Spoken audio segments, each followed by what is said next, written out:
Let me introduce myself. The name is Vorex Tarn, Senior Diplomatic Archivist for the Grand Galactic Council, and yes, that title is precisely as boring as it sounds. 97 stellar cycles of documenting the tedious minutiae of interspecies politics will drain the enthusiasm from even the most idealistic Xanthari. My species prides itself on perfect memory and emotional detachment. Excellent qualities for my profession, terrible qualities for dinner parties. Another report, Archivist Tarn. Council Secretary Plex would ask, sliding yet another data crystal across my desk. The deliberative committee requires your analysis by tomorrow's rotation. What I wanted to say, perhaps the deliberative committee should deliberate their way into an airlock. What I actually said, of course, Secretary Plex, my utmost priority. Such is life in the political heart of the galaxy. The Galactic Council headquarters, a massive orbital construct around the neutral star Perilia, houses representatives from 247 spacefaring civilizations. Well, 248 now, counting the humans. The council structure is absurdly complex, naturally. Would politics exist without needless complexity? At the top sits the High Council's 7 representatives from the founding species. The Xanthari, my people, known for our logic and 6-limb deficiency. The Mrovians, gas-based entities with frustratingly circular communication patterns. The Delvari combine, a hive intelligence that votes as one yet somehow maintains internal disagreements. The juxta-hegemony, silicon-based and rigidly hierarchical. The Prill Confederation, aquatic and brilliantly creative. The Vosk Dominion, reptilian and aggressively expansionist. And finally, the Eridani Network, energy beings who communicate through modulated radiation pulses and consider physical matter somewhat beneath them. Below them? Layers upon layers of committees, subcommittees, advisory boards, and specialized agencies. There's the Diplomatic Corps, the Technological Exchange Commission, and the Defense Coordination Assembly. The Cultural Integration Bureau, my personal favorite for producing the most unintentionally hilarious policy documents. The Council represents the pinnacle of galactic cooperation, Ambassador Krex of the Vosk would proclaim in speeches, while simultaneously trying to undermine trade agreements that didn't favor Vosk mining interests. The reality? A bureaucratic quagmire where meaningful decisions move at sublight speeds without hyperdrive assistance. Where species who evolved on planets with 30-hour days argue with species who evolved on planets with 400-hour days about when to schedule lunch breaks. And yet, somehow it works. Mostly. For nearly 12,000 years, the Council has prevented major interstellar conflicts, facilitated trade, and expanded scientific knowledge. The occasional planetary dispute or border skirmish? Unavoidable statistical anomalies, according to Council peacekeeping reports. Then humanity entered our awareness.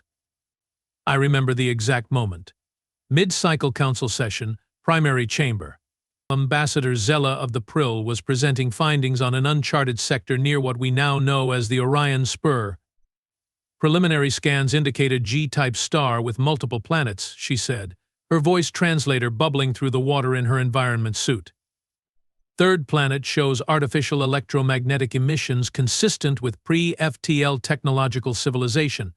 Standard procedure for such discoveries. Observe, classify, monitor for FTL development. The typical waiting period. A few hundred cycles minimum. Humans took 32. The Defense Coordination Assembly nearly suffered collective cardiac arrest, those with cardiac systems anyway. The Technological Analysis Division couldn't reconcile the data. The standard development curve from radio waves to functional FTL drive typically spans at least 20 generations. Humans did it in less than 2. Impossible, declared High Counselor Verks of the Xanthari.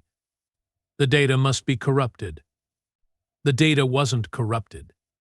The first human vessel appeared at the edge of Proxima Centauri without warning.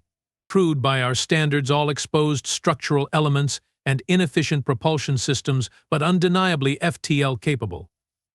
The monitoring station's first transmission to Council headquarters contained a single line that would become infamous in Council records. They shouldn't be here yet. Initial observation reports classified humans as problematically accelerated, which quickly evolved into developmentally unstable in official documentation.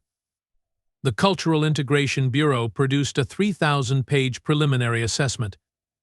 I read it all. My job, unfortunately.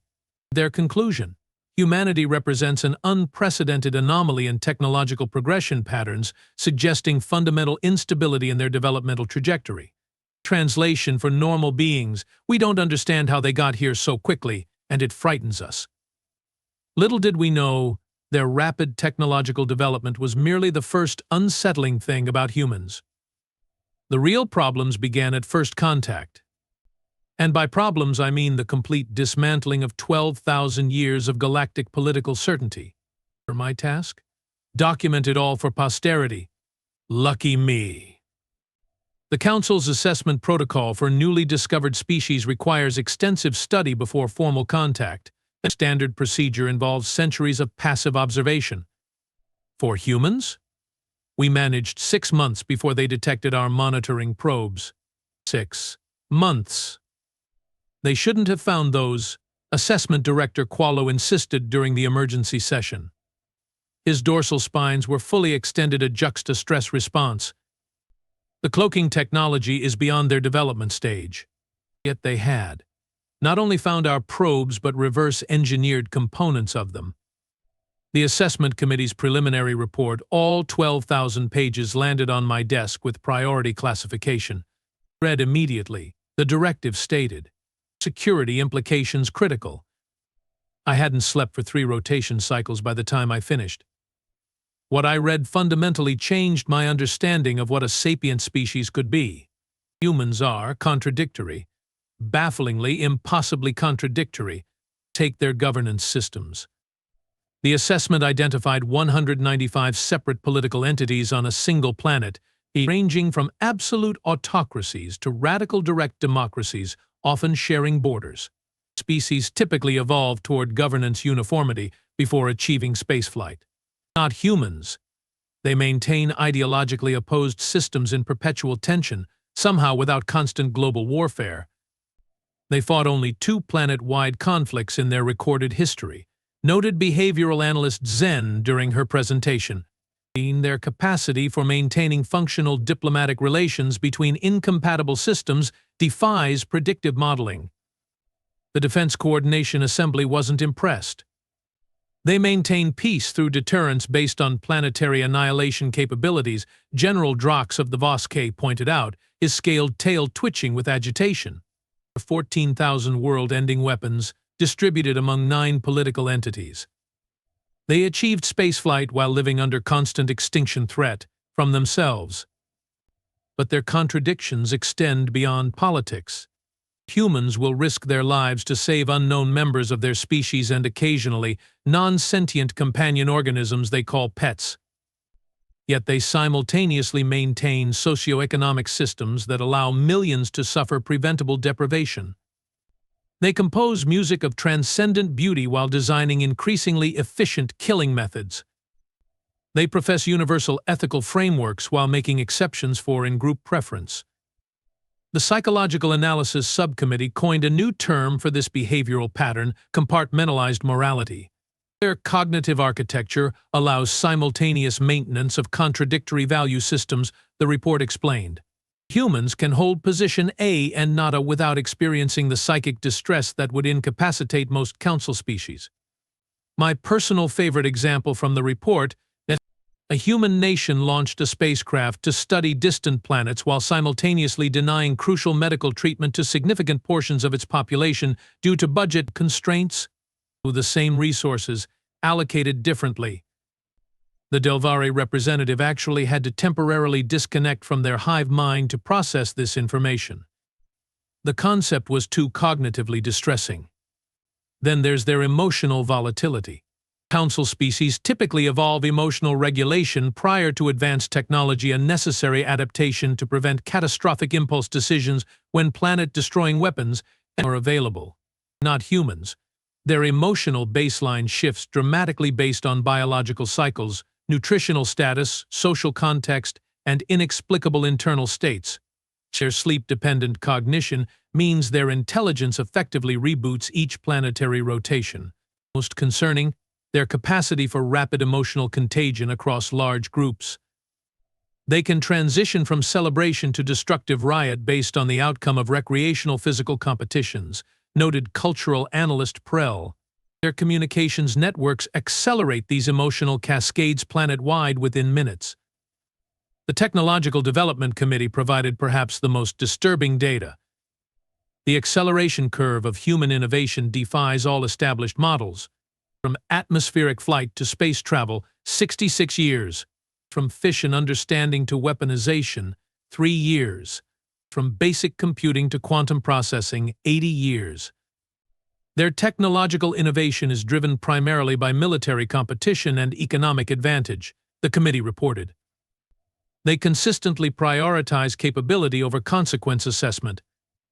The official classification debate lasted 7 full cycles. I transcribed every argument. The Zenthari and Eridani advocated for potentially beneficial anomaly. The Vosk and Juxta pushed for imminent threat containment required. The Mrovians, typically conflict-averse, suggested undetermined extended observation necessary. In the end, High Counselor Telix proposed a compromise, Level 4 developmental instability.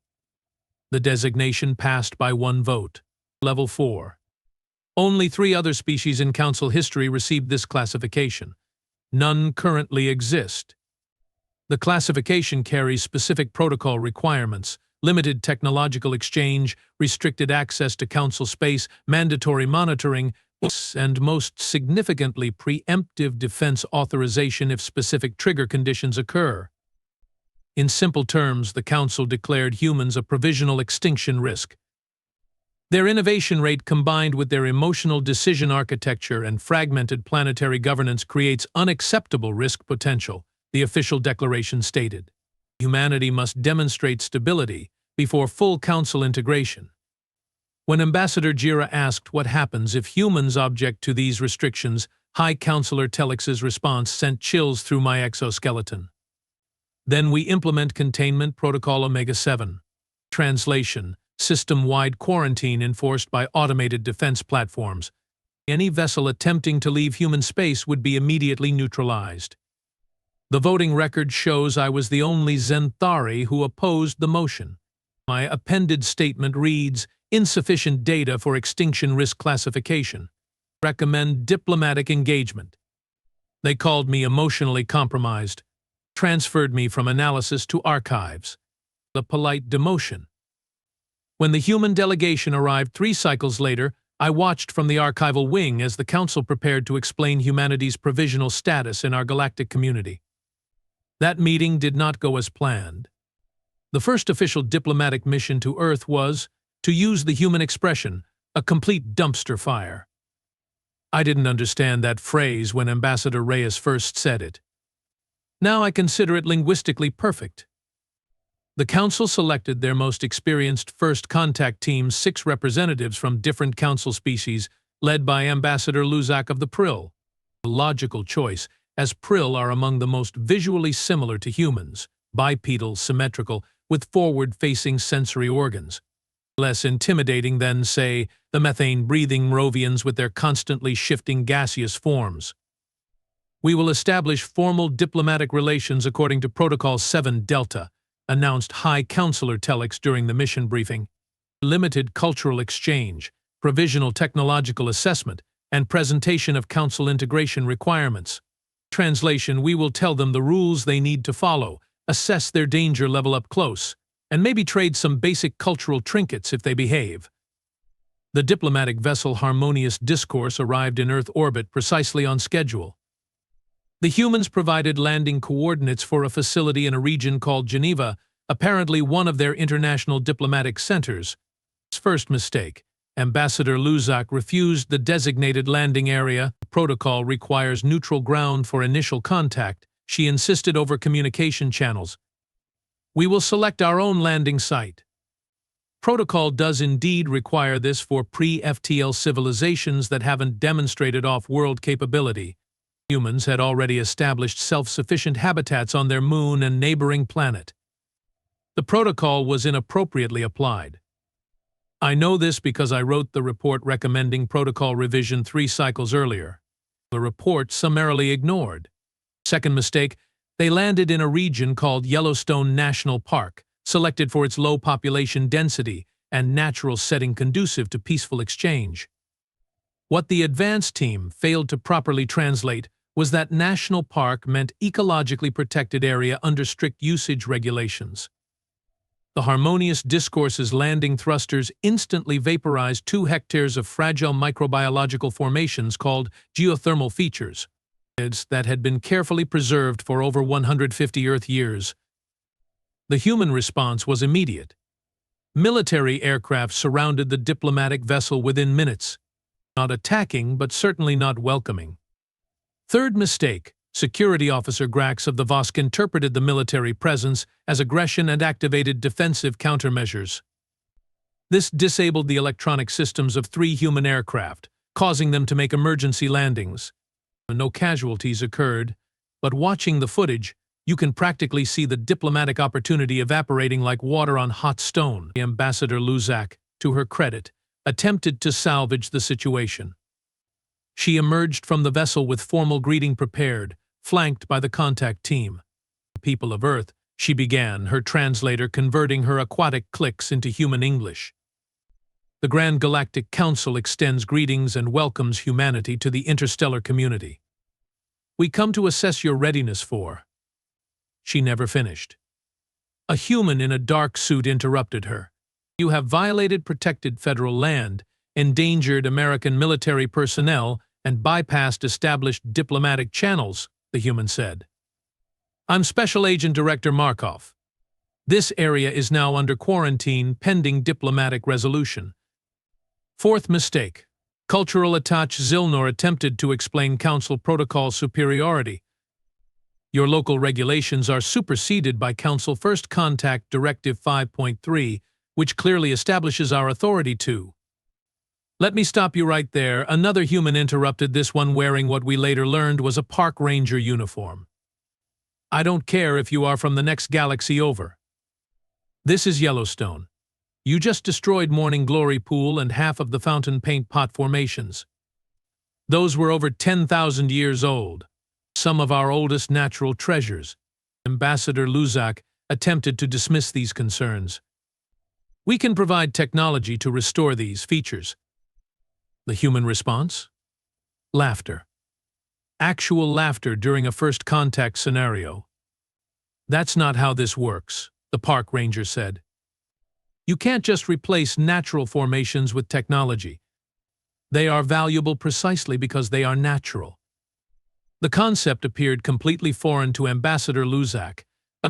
What happened next still confounds Council behavioral experts. Instead of escalating the confrontation, a third human stepped forward, a woman in a blue suit who introduced herself as Secretary General Okafor of the United Nations. Perhaps, she suggested with remarkable composure, we should relocate this discussion to our prepared facility in Geneva. Our scientists would be fascinated to learn about your propulsion technology, especially any improvements that might prevent damage to sensitive environments during landing. The diplomatic finesse caught the contact team completely off guard.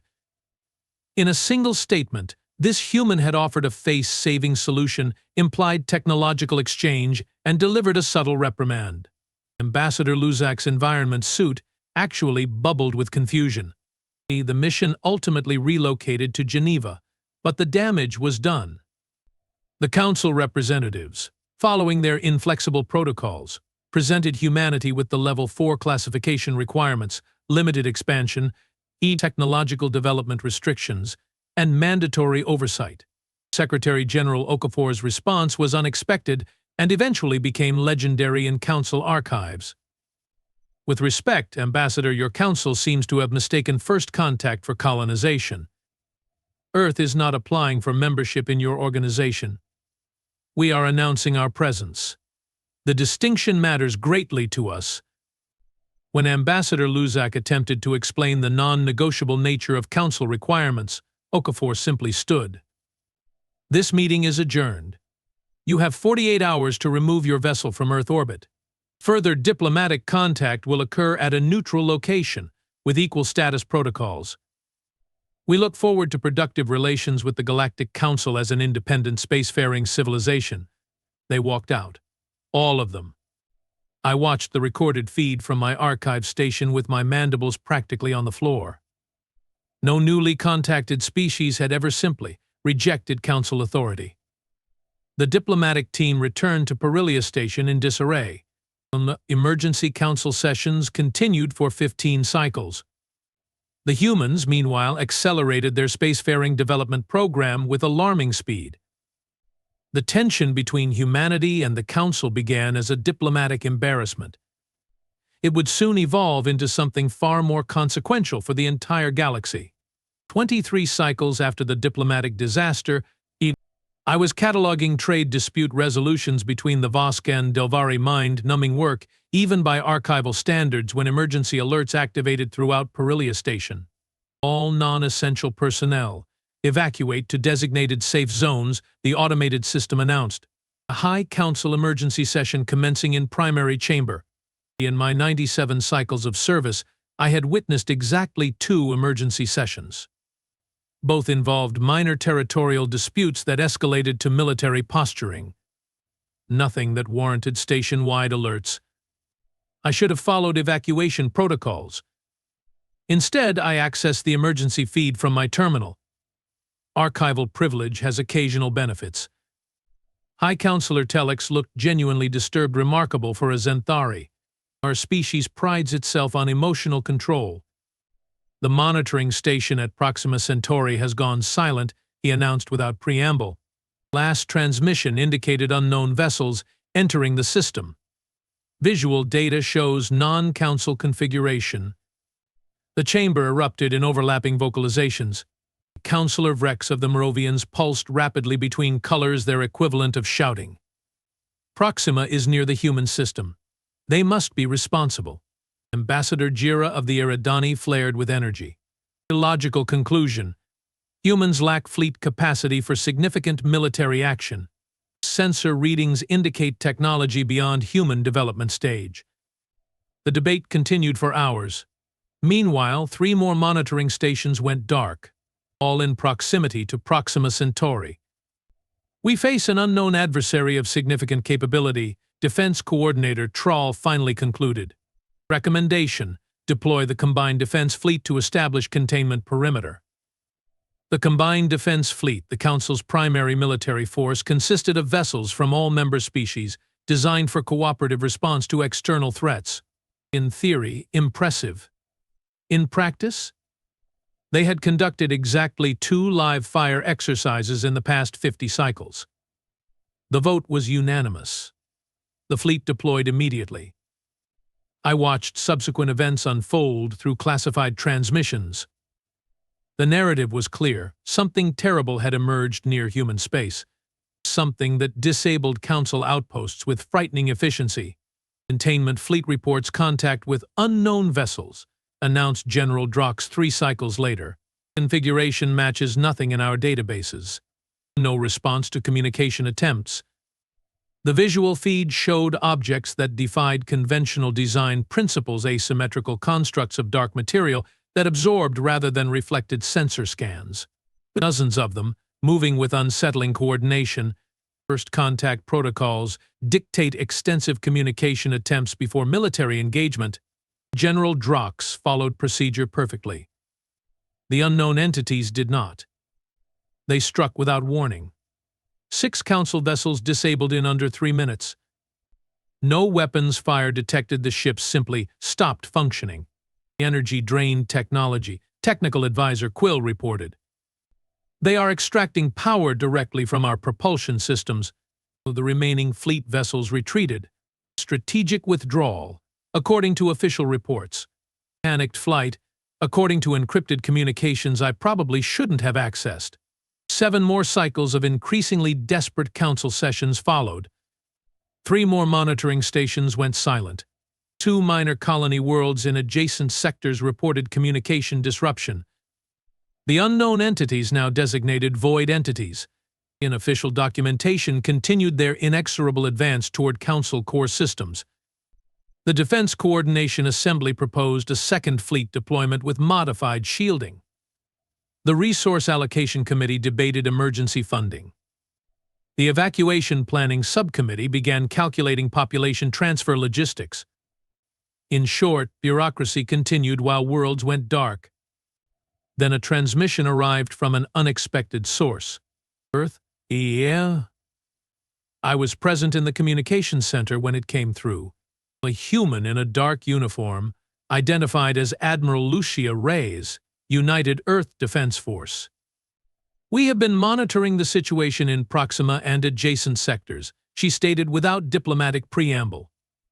These entities entered our detection range 14 days ago. We have analyzed their technology and tactics. High Counselor Telix appeared genuinely surprised. Your monitoring capabilities extend to those sectors? That violates Council spatial jurisdiction protocols. The human actually smiled. Not the appropriate response to a jurisdictional violation accusation. With respect, Counselor, monitoring protocols seem somewhat irrelevant given the circumstances.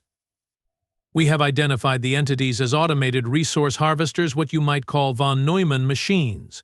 Self-replicating technology designed to extract energy and materials from inhabited systems. The Council technical team exchanged glances. This assessment had taken them cycles to even consider. How could you possibly determine this? Demanded Technical Director Zen. We sent in drones, Admiral Reyes replied simply. Small, expendable units to gather data. We lost 87 of them, but the intelligence was worth it. The casual mention of sacrificing 87 advanced technological platforms for reconnaissance shocked the Council representatives.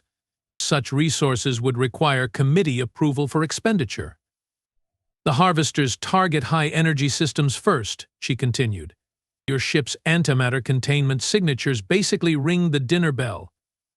They are attracted to your technology specifically because it's stable and predictable, easy to parse and exploit. And human technology is not?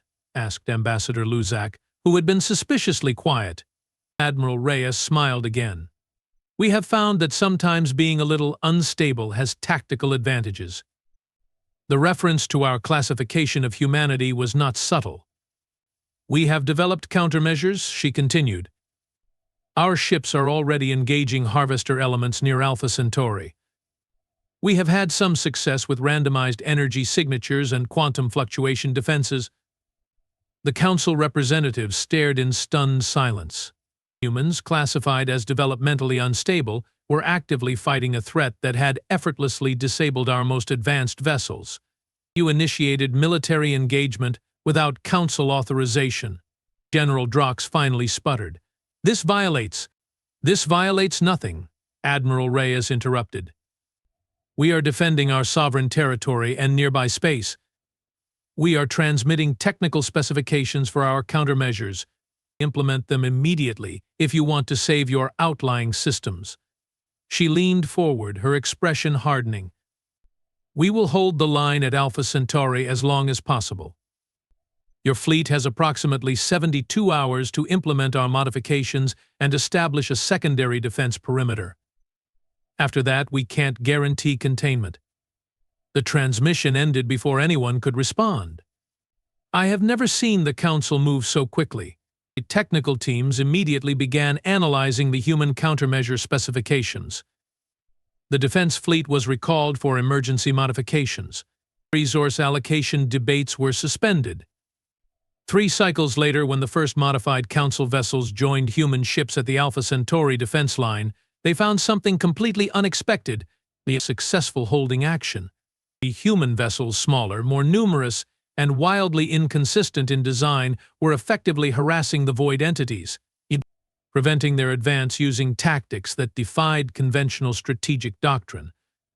As senior archivist, I feel compelled to note this marked the first time in recorded history that a non-Council species independently developed and implemented effective countermeasures against a Class 1 threat without oversight or authorization. It would not be the last human surprise in the Proxima crisis. I requested temporary reassignment to the Strategic Observation Team. My stated reason: complete archival documentation of crisis response. My actual reason: morbid curiosity about how quickly the void entities would overwhelm the haphazard human defense. Senior Analyst Vazig granted my request with a dismissive wave of his upper appendages. Document the failure. Future species will benefit from the cautionary record. When I arrived at Strategic Observation, the display showed a tactical overview of the Alpha Centauri defense line. Council vessels formed a precise geometric pattern, a standard containment formation straight from Defense Protocol Manual Section 47.3. Beautiful. Mathematically perfect. Completely predictable. The human vessels? Absolute chaos. What are they doing? Demanded Tactical Officer Preslin. Their formation has no coherent structure. Bold of you to assume that's a formation, I muttered, earning a harsh glare. Human ships moved in seemingly random patterns, constantly adjusting velocity and trajectory. Some clustered tightly, others operated alone. Several appeared to be malfunctioning, venting plasma and emitting irregular energy signatures. Their command structure must have collapsed, concluded General Drox. Unfortunate, but expected from an immature species under pressure. Then the void entities attacked. They flowed toward the Council fleet in their usual coordinated pattern and largely ignored the erratic human vessels. When the entities engaged our ships, attempting their energy-drain technology, the humans executed what I can only describe as tactical insanity. Several human ships deliberately overloaded their reactors, creating massive electromagnetic pulses. Others launched what appeared to be space debris, literal garbage ejected into precisely calculated trajectories. Still others executed impossible maneuvers, their hulls creaking audibly over communication channels. Their ships will tear apart under those stresses, exclaimed Engineering Observer Trall. The human commander, Admiral Reyes, responded over the open channel, better bent than broken, and better broken than dead. The Council tactical team watched in horror as humans intentionally crashed damaged vessels into void entities. Not military vessels, civilian mining craft retrofitted with minimal weaponry, and obsolete satellites repurposed as kinetic projectiles, shuttles packed with reactive materials. This violates 17 different combat protocols, sputtered General Drox. Sacrifice of functional assets is explicitly prohibited without Command Committee authorization. A human officer responded with alarming cheer. We call it getting creative with the junkyard. You should try it sometime. The truly baffling element: it worked. The void entities' predictive systems couldn't anticipate the chaotic human approaches. Their energy-drain technology required stable targets. Human ships continuously cycled their power systems, randomly shutting down and restarting critical systems in patterns that made my data-oriented brain physically uncomfortable to observe. When Council vessels attempted to assist using standard tactical procedures, Admiral Reyes actually ordered them to withdraw. Your predictable attack patterns make you primary targets, she explained. We are deploying Trojan horse units. For your safety, maintain distance of at least 7 light minutes. Trojan horse? Questioned Strategic Commander Velix. Our translation software finds no tactical meaning for this term. The humans didn't bother explaining. We watched as seemingly disabled human vessels drifted directly into the entity swarm. When surrounded, these vessels suddenly activated previously undetectable energy systems. Quantum resonance cascade, whispered Technical Advisor Quill, their sensory appendages quivering. They are generating artificial vacuum decay on a controlled scale. That should be impossible. 3 void entities simply ceased to exist, not destroyed, erased, along with the sacrificial human vessels. The surrounding space briefly distorted as reality itself compensated for the localized alteration of physical laws. Did they just weaponize quantum field manipulation? Asked Commander Velix, mandibles clicking rapidly in distress. Their technological classification indicated they were at least 2 centuries from theoretical understanding of quantum vacuum manipulation. Our assessment may have been flawed, I suggested, earning more glares. What followed was 8 hours of increasingly desperate void entity attacks met with increasingly bizarre human countermeasures. Humans deployed virus packets, effectively electronic hallucinogens that confused entity targeting systems. They used mining explosives to create debris fields that fouled entity sensor arrays. One human vessel appeared to be broadcasting what a translator identified as death metal music directly at the entities on all frequencies. "It disrupts their communication harmonics," explained a human technician when questioned. "Plus, it's pretty motivating for our crews." The Council's Strategic Command watched with a mixture of horror and reluctant fascination as humans violated virtually every established combat protocol and steadily pushed back the void entity advance. The decisive moment came unexpectedly. A small human vessel designated as UAID's Clever Girl approached the apparent command node of the entity swarm. According to all readings, the vessel was completely powerless, ballistically tumbling with significant hull damage. "Another sacrifice play," noted General Drox with grudging respect. But when the vessel reached the command node, something remarkable happened. Instead of an explosion or energy weapon discharge, it simply attached itself, like a parasite. "What are they doing?" demanded Commander Velix. 3 tense minutes passed. Then the command node's coordination signals faltered. The perfect synchronization of the void entities began to break down. Some turned on others. Some simply went dormant. "They hacked it," whispered Technical Advisor Quill in disbelief. "They created a malicious code package that can interface with completely alien technology. That's not just unlikely, it should be technologically impossible without centuries of study." Admiral Reyes's voice came through the communication channel, sounding exhausted but satisfied. "Alpha Centauri defense line secured. The entity threat neutralized. We are collecting samples for analysis. Council vessels are welcome to establish containment perimeter, but keep your energy signatures fluctuating according to the pattern we provided." The Strategic Command Center fell silent, processing what they had witnessed. "They did it," Commander Velix finally said. "Using methods that violated every principle of organized tactical doctrine, they defeated an adversary that our conventional approach couldn't even slow down." I couldn't help myself. Perhaps our definition of unstable needs revision. General Drox turned all 4 eyes toward me. Perhaps, he admitted reluctantly, our definition of effective does as well. Victory achieved through intentional chaos. Success through tactical blasphemy. The most rigid military minds in the Council forced to acknowledge that sometimes, just sometimes, breaking all the rules is exactly what survival requires. The first major human victory in the Proxima crisis wouldn't be the last. But it was undoubtedly the moment when the Council's perception of humanity began its dramatic shift. 3 rotation cycles after the Alpha Centauri victory, the High Council convened an emergency session. My archival duties required attendance ostensibly to record the proceedings, though I suspect my first-hand observations of human tactics played a role in my mandatory invitation. The council chamber hummed with tension. Representatives from all 247 member species packed the observer galleries. Even the notoriously reclusive Myth Collective sent emissaries floating crystalline structures that refracted light in patterns reflecting their emotional states. Currently, anxiety verging on panic, High Counselor Telix called the session to order with traditional Zenthari precision. "We face an unprecedented situation," he began, his voice modulated to project calm authority. "The entities designated as void harvesters present an existential threat to Council civilization. Our initial containment efforts proved insufficient." An masterful understatement. I fought to maintain my professional composure. However, he continued, "The human response has demonstrated unexpected effectiveness. This creates both opportunity and complication."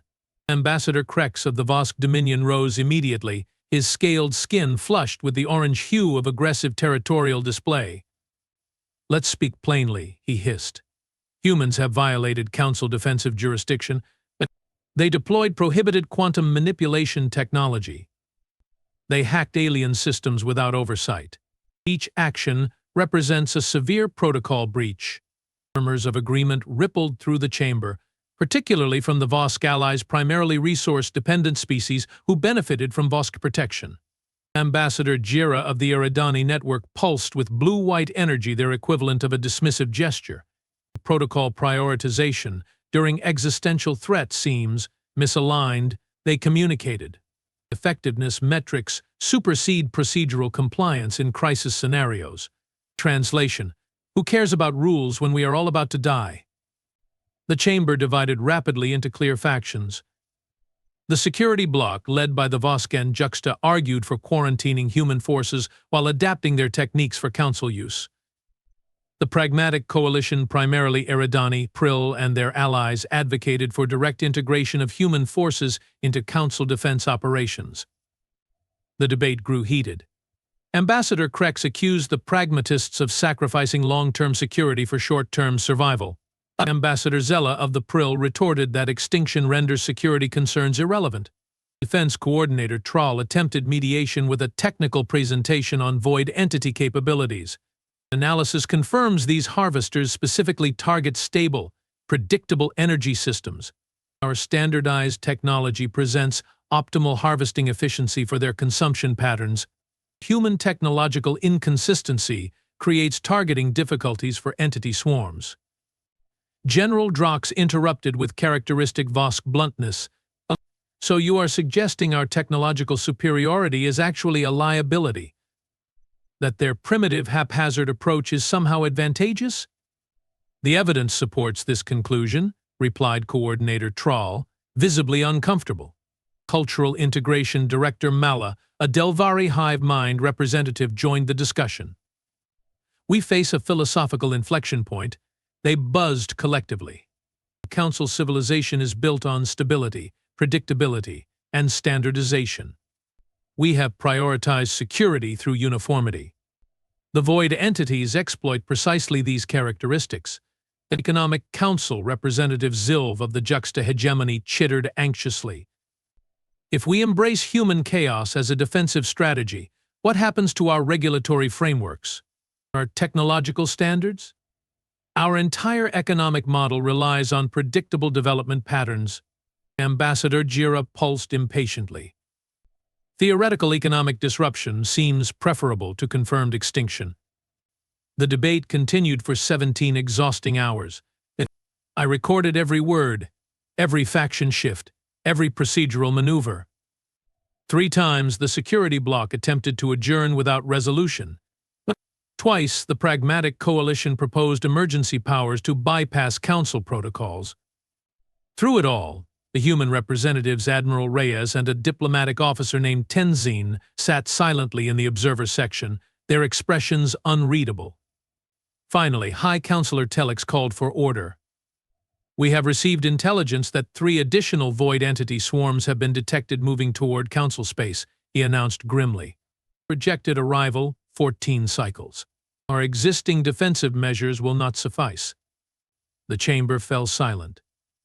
We require options, Telix continued, being not theoretical frameworks or procedural debates, functional, implementable strategies for survival. Ambassador Krex made a final attempt. We can adapt human methodologies without surrendering operational control. The Council must maintain authority over defense operations.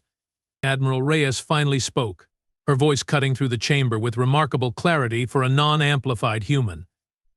With respect, Ambassador, you can't simply adopt our methodologies like a software update. Our approach works precisely because it's unpredictable, adaptive, and occasionally improvised. Your command structure fundamentally cannot operate that way. Then what do you propose? Demanded General Drox. Admiral Reyes stood. A joint operation with separated command structures. Your vessels protect civilian evacuation corridors, something your coordinated fleet excels at. Our forces engage the entities directly with full tactical autonomy. No oversight committees, no approval protocols. The chamber erupted again. Ambassador Krex practically spat venom. Unacceptable. You demand we surrender defensive authority to an unproven species with level 4 instability classification? Admiral Reyes smiled thinly. Your classification system seems increasingly irrelevant, given circumstances. But if paperwork matters more than survival, we understand. Earth will defend its interests regardless. The implied threat wasn't subtle. Humans would fight with or without council approval, potentially inside council space. My Councillor Telex called for a emergency vote bypassing standard deliberation periods. The motion, temporary authorization for joint human council defensive operations with modified command protocols. The vote tally appeared on my data terminal in real time. High Council 4 in favor, 3 opposed. General Assembly 142 in favor, 98 opposed, 7 abstentions. Motion carried. As the session concluded, I observed Ambassador Krex approach Admiral Reyes. This temporary arrangement doesn't change your species classification, he hissed.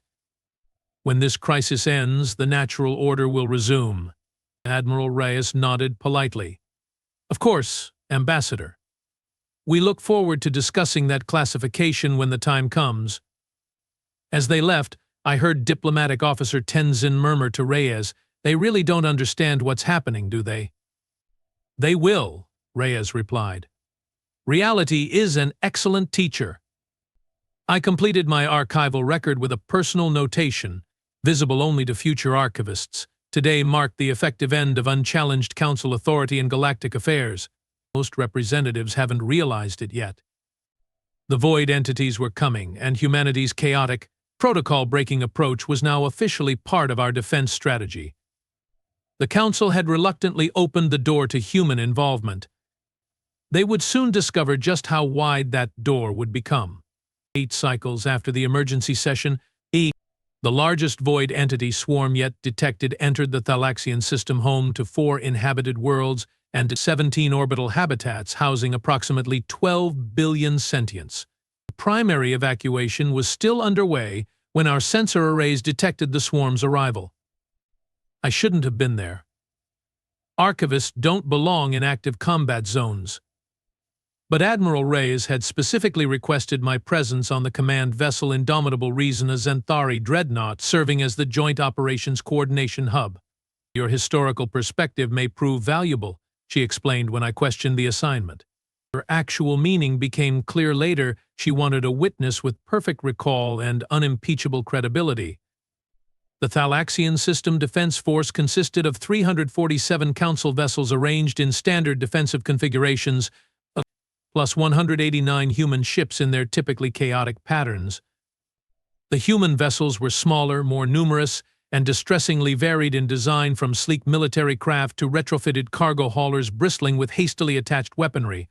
Joint Command had established strict operational boundaries. Council forces maintained defensive perimeters around evacuation corridors. Human forces engaged directly with void entities using their unconventional methods.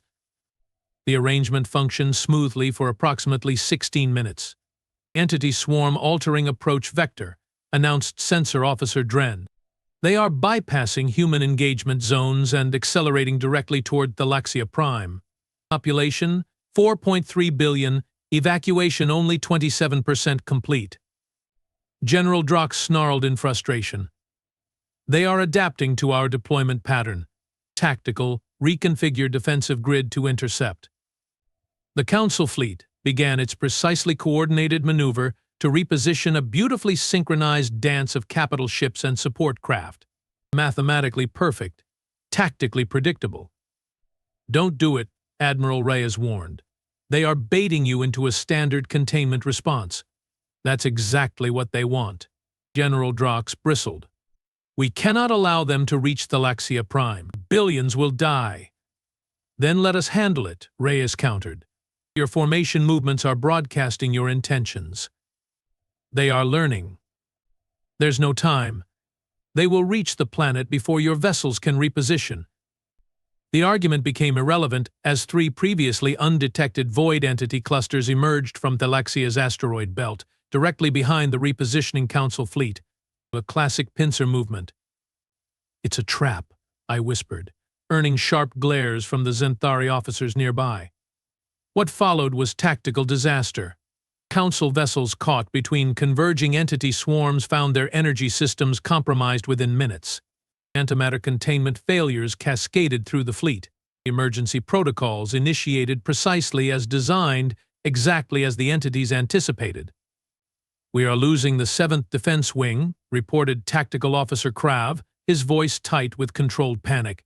"Indomitable reason is now directly in the entity approach vector." Admiral Reyes turned to her communications officer. "Send the signal. Operation Broken Mirror is go." General Drox's head frills flared with alarm. "What operation?" "This wasn't in the joint briefing." "Because you would have rejected it," Reyes replied simply. "Sometimes asking forgiveness beats asking permission." On the tactical display, human vessels abruptly altered their behavior. Instead of maintaining their seemingly random patterns, they formed into tight formations mirroring Council configurations, precisely matching Council energy signatures and communication protocols. "What are they doing?" demanded Tactical Officer Krav. "They are making themselves priority targets." The void entities responded exactly as humans anticipated, diverting from their attack on the crippled Council fleet to pursue the seemingly more vulnerable, irritable human vessels. "Now," ordered Reyes over the general channel, "scatter." Human vessels exploded into chaotic vectors, but not before each launched what appeared to be perfect holographic duplicates of themselves. Hundreds of false vessels, all broadcasting identical Council energy signatures. The entity swarm's coordination faltered as targeting systems attempted to prioritize among suddenly thousands of identical-seeming targets. "Phase 2, Reyes continued. "Void divers, you have authorization." 12 small human craft accelerated directly toward the largest entity clusters. These vessels, barely larger than transport shuttles, were piloted by actual humans rather than remote systems. "They can't possibly survive that approach," whispered Officer Krav. "They don't intend to," I replied, finally understanding the human tactical philosophy. The void divers penetrated deep into entity formations before detonating specialized warheads, not explosive, but something far stranger. Each created a localized distortion in spacetime that Technical Officer Quill identified as quantum foam disruption fields. Where these fields touched void entities, reality itself seemed to glitch. The entities didn't explode or disintegrate, they simply ceased to maintain coherent existence. "They are creating targeted vacuum decay events," gasped Quill. "Controlled reality failures that only affect specific quantum signatures. That technology shouldn't exist for another 1,000 years." But the human counter-offensive had only begun. As the entity swarms struggled to reorganize, the evacuation corridors remained vulnerable. 3 entity clusters broke through toward Thalaxia Prime. "We can't intercept in time," General Drox stated flatly. "The evacuation shuttles are defenseless." Admiral Reyes touched her communication implant. "Persephone Actual, you are cleared for Medusa Protocol." A single human vessel larger than their others, but previously unnoticed amid the chaos, decloaked directly in the entity's path. The Ueid's Persephone appeared to be little more than a massive framework surrounding an incomprehensible technological core. "What is that device?" demanded High Counselor Telix, who had been observing silently until now. "It's something we hope not to use," Reyes answered grimly. "Extremely experimental." The Persephone's core began to rotate, emitting energy patterns that defied sensor classification. As the entity clusters approached, the device activated. The resulting effect stunned even the most experienced Council officers. The visible distortion propagated outward from the Persephone, passing harmlessly through Council vessels and debris, but where it contacted void entities, they simply froze. Not slowed, stopped, as if time itself ceased to flow for them. "Localized chronoton stasis field," explained Reyes, as if this were somehow a normal tactical option. "It won't hold them forever, but long enough to complete the evacuation." In the sudden quiet of the command center, General Drox turned to Admiral Reyes. His natural Vosk aggression posture had completely subsided, a sign of genuine shock. "Your species developed temporal manipulation technology that violates fundamental Council development protocols." Reyes shrugged. We didn't know that was against the rules. Besides, we haven't exactly had time for the regulatory approval process.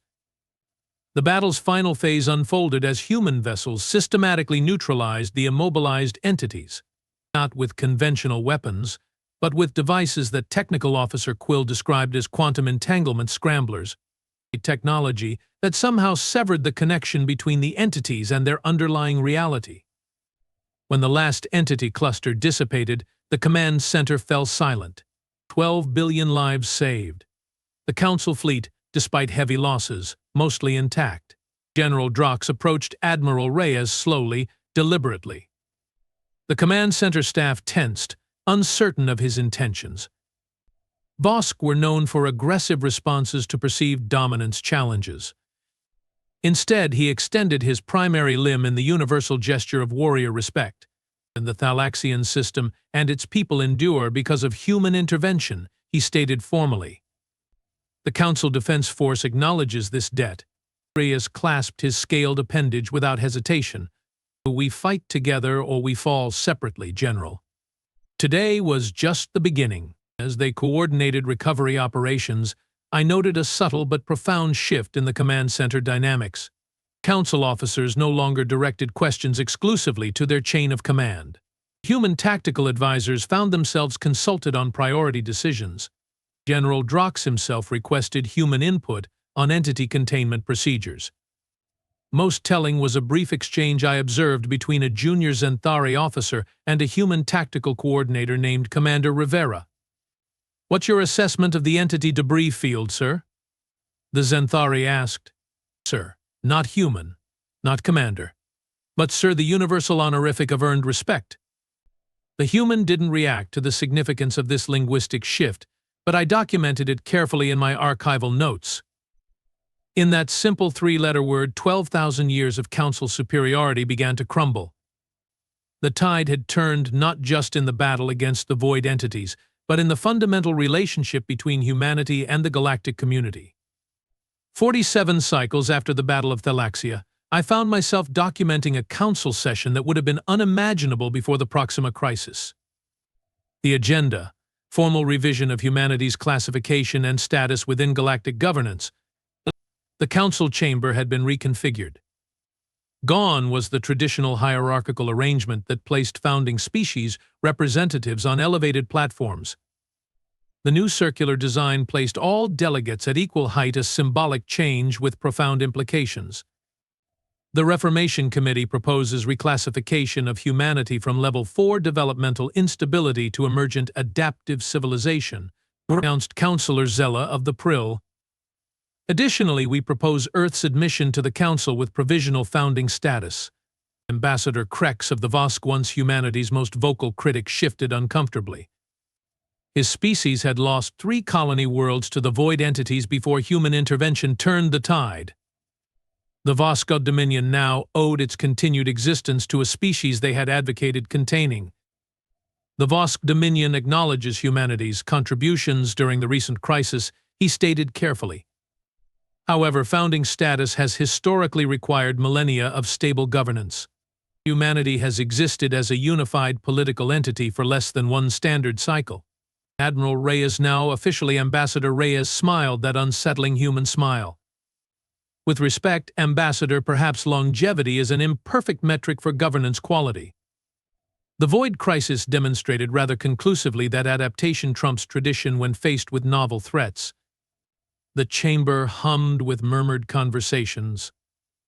Even a cycle ago, such a direct challenge to council tradition would have triggered immediate censure. Now, many representatives nodded in agreement. Councillor Telek spoke next. The Zenthari Concordance supports humanity's reclassification and admission. Our analysis indicates that council defensive capabilities would have failed without human intervention. 12 trillion sentients across 17 systems owe their continued existence to human actions. The vote that followed wasn't unanimous, the juxtahegemony and 13 minor species opposed, but the outcome was never in doubt. Humanity received its reclassification and council admission with overwhelming support. The political ramifications extended far beyond symbolic status. Within 10 cycles, The Defense Coordination Assembly underwent complete restructuring, with human tactical advisors embedded in every fleet group. General Drox, formerly among humanity's harshest critics, personally requested human officers for his command staff. Their unpredictability is precisely what we need, he told the Military Oversight Committee. Standard doctrine failed against the entities. It will fail against the next unknown threat. The Technological Exchange Commission, previously tasked with restricting advanced technology transfer, transformed into a collaborative research initiative. Council scientists worked alongside human counterparts to understand the principles behind quantum foam manipulation and temporal stasis fields. Their technological development doesn't follow established patterns, admitted Technical Director Zen. They make conceptual leaps that bypass entire development stages. It's frightening, but undeniably effective. Most significantly, the Cultural Integration Bureau, once responsible for assessing species for stability, was dissolved entirely and replaced with the Civilizational Diversity Initiative.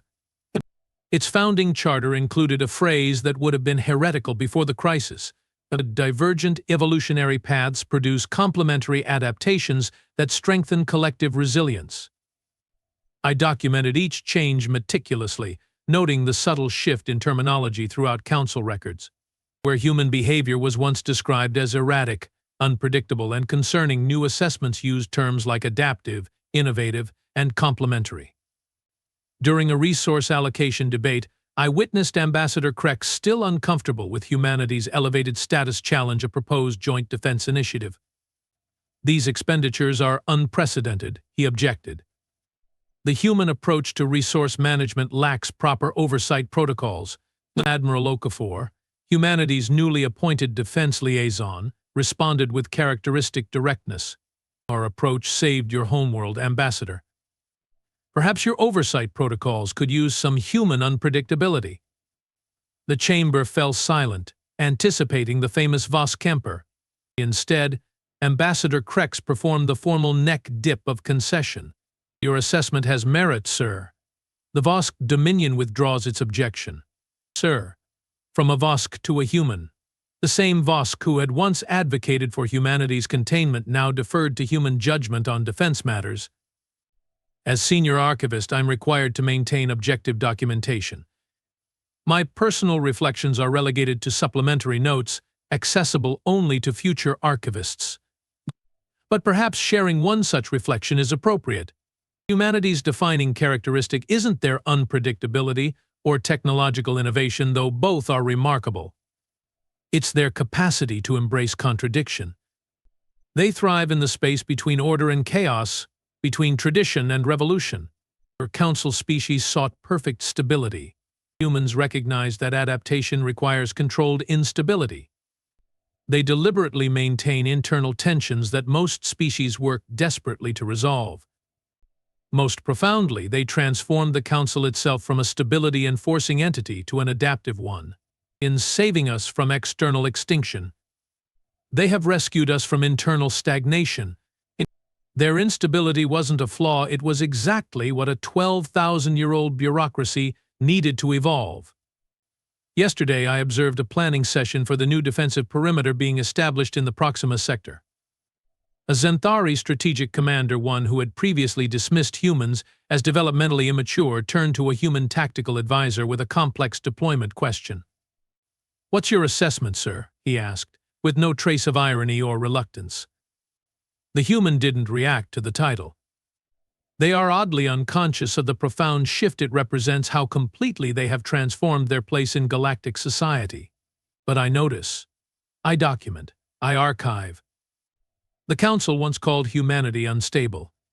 Now they call them sir? And in that simple linguistic evolution lies the greatest political revolution in 12,000 years of galactic history. 3 stellar cycles after humanity's admission to the Council, I submitted my formal retirement notice. 100 cycles of archival service, sufficient dedication to galactic bureaucracy for any sentient being. My final assignment took me to the opening ceremony of the Adaptive Defense Academy on Earth, the first Council institution established on human territory. The facility would train representatives from all council species in what humans called tactical flexibility and improvisational response, terms that would have been considered oxymoronic in pre-human council documentation. From my observation platform, I watched Zenthari officers practicing alongside Vosk warriors, Prill strategists, and Mervian field commanders, all under human instruction. The Academy's motto, displayed prominently in all council languages, "Embrace uncertainty." My counselor Telix, himself a former critic of human unpredictability, delivered the dedication address. The greatest threat to civilization is not chaos, but the illusion of perfect order. For 12,000 cycles, we mistook standardization for strength. Humanity reminded us that adaptation requires accepting, even cultivating, controlled instability. As I finalized my last official archive entry, a human administrator approached my station. Archivist Tarn. Ambassador Reyes would like to offer you a position on the Historical Integration Committee. They need someone with your perspective. I almost declined reflexively. My retirement plans involved a quiet existence far from political complexities.